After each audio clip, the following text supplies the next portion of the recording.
นครปฐมมันล่ะแล้วซื้อวัดเพิ่นวัดเนี่ยมายายไผมากราบเจดีย์นครปฐมเจดีย์อยู่นครปฐมเด้อยายไผได้มาเห็นแล้ว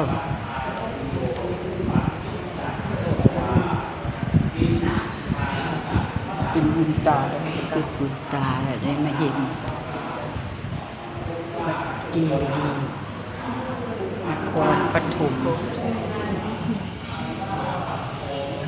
อย่าพอเลยลูกหลาน กราบที่สุด มากราบมาไหว้สูงลูกสาวลูกหลานเด้อไป